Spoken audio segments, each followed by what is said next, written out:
बहुत पीड़ा हो रही है, हमारी रक्षा कीजिए, हमारी रक्षा करो माँ, हमारी रक्षा करो माँ, बहुत हमारी रक्षा करो माँ, हमारी रक्षा करो माँ।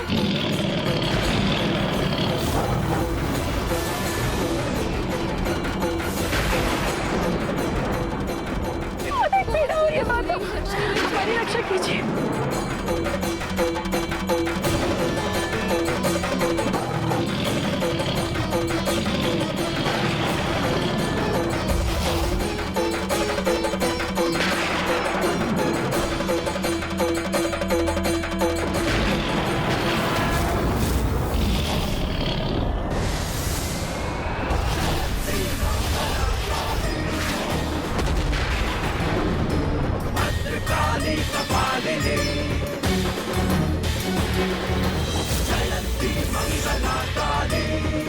माता हमारी रक्षा कीजिए, माता माता हमारी रक्षा कीजिए। दुर्गा क्षमा शिवा दात्री, स्वाहा स्वधा नमोस्तुते। धन्यवाद माता। दुर्गा क्षमा शिवा दात्री, स्वाहा स्वधा नमोस्तुते। अब देवताओं को भी उस दुष्ट असुर से मुक्त कराने का समय आ गया। अरुणासुर, अब शीघ्र अंत होगा तुम्हारा। नहीं, शीघ्र अंत होगा तुम्हारा। क्या हुआ फूफा जी ब्रह्मदेव, आप इतने चिंतित क्यों हैं? अरुणासुर का वध इतनी सहजता से संभव नहीं पुत्र, इसलिए देवी को वहां जाने से रोक लो पुत्र गणेश, क्योंकि उस असुर को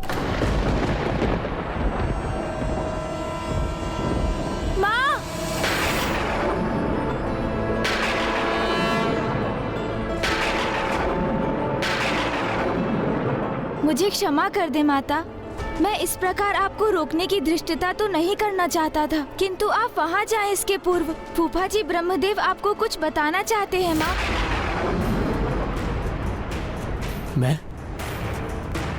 मैं कहाँ कुछ बताना चाह रहा था? किंतु फूफा जी, अभी तो आपने कहा था ना कि अरुणासुर का वध सहजता से संभव नहीं है, और आप कुछ कहते कहते रुक गए। बताइए ना फूफा जी, कैसे है उसका वध संभव?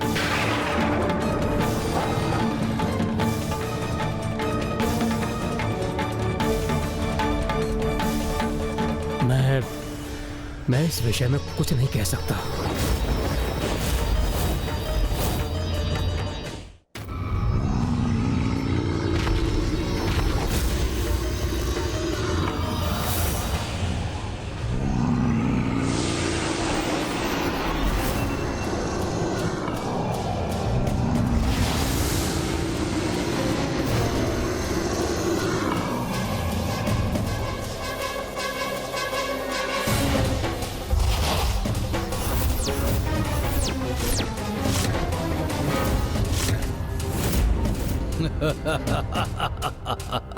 किंतु क्यों? आपको जो ज्ञात है वो हमें बताइए ना फूफा जी। देवताओं की सहायता करना तो हमारा कर्तव्य है फूफा जी, तो आप उस कर्तव्य को निभाने में संकोच कर क्यों रहे हैं?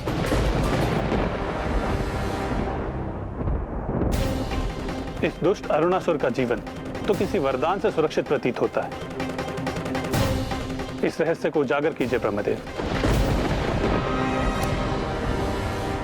असुर वरदान प्राप्त करने हेतु मेरी अथवा ब्रह्मदेव की ही तपस्या करते हैं, और मैंने अरुणासुर को कोई वरदान नहीं दिया, तो फिर अवश्य उसे ब्रह्मदेव से ही कोई वरदान प्राप्त हुआ है।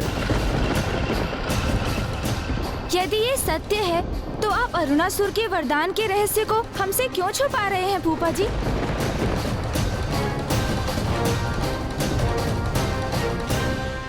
अमर हो तुम देवता, इसीलिए मेरे उदर में जीवित रहकर अपच ही उत्पन्न करोगे जो मुझे स्वीकार नहीं है। इसीलिए अब तुम्हें मेरे कारागार में बंदी रहना होगा। बताओ दुष्ट, कहाँ है देवी शची? ओहो, मेरे उदर से मुक्त क्या हुए? सर्वप्रथम देवी शची की कुशलता पूछी तुमने। वाह!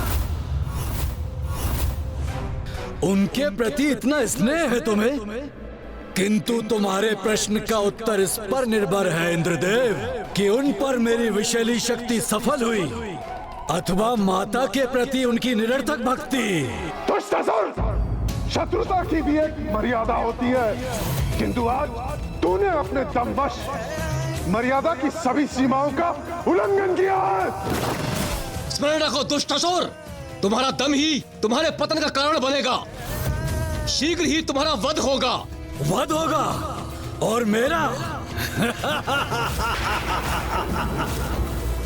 मेरे अंत की कामना करने वाले मूर्ख देवताओं, कभी सत्य नहीं होगी तुम्हारी ये कामना, क्योंकि मेरा वध असंभव है।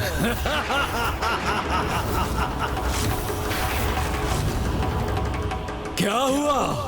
सत्य का श्रवण कर स्तब्ध क्यों हो गए तुम? मेरे वध का विशेष उपाय किसी को ज्ञात नहीं, और जिसे ज्ञात भी है वो उसे उजागर नहीं कर सकते।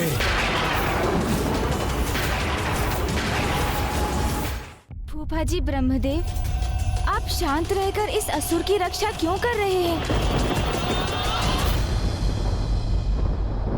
बताइए ब्रह्मदेव, क्या वरदान दिया है उस दुष्ट असुर को आपने? माँ, कदाचित वो इस प्रश्न का उत्तर इसलिए नहीं दे रहे हैं क्योंकि अरुणासुर ने उन्हें इसके लिए वचनबद्ध कर दिया है। अन्यथा वो हमें बताने में तनिक भी विलंब नहीं करते माँ। गणेश का अनुमान उचित है। मैं अपने वचन में बंधा होने के कारण कुछ भी कहने में असमर्थ हूँ।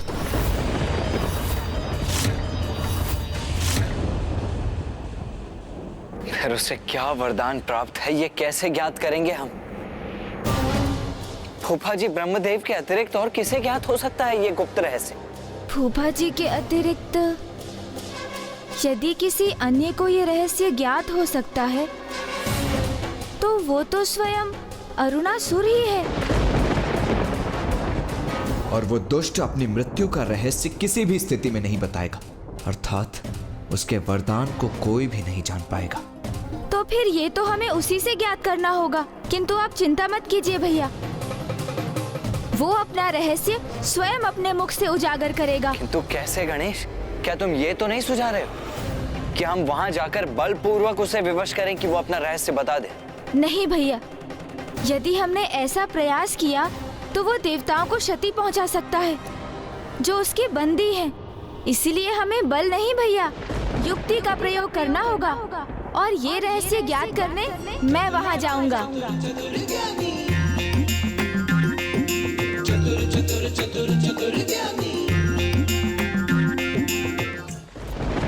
प्रतीत होता है गणेश को कोई युक्ति भी सूझ चुकी है और उसने उसके अनुसार अपनी योजना की रचना भी कर ली है।